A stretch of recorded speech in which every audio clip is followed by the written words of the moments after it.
खबर शामिल करते हैं सरगोदा से, जहां डिप्टी कमिश्नर नाइला बाकी ने डीएचक्यू टीचिंग अस्पताल में बच्चों को कतरे पिलाकर इंसदाद पोलियो मुहिम का इफ्तिताह कर दिया।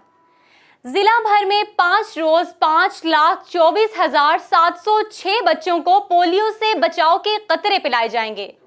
इसी पर देखते हैं ये रिपोर्ट। जिला भर के 5 साल तक की उम्र के 5,24,000 से जायद बच्चों को पोलियो के कतरे पिलाए जाएंगे। 6 माह से जायद उम्र के बच्चों को विटामिन ए के कतरे भी पिलाए जाएंगे। तमाम वालिदैन पोलियो टीमों के साथ ताउन करें और अपने बच्चों को पोलियो के कतरे जरूर पिलाएं।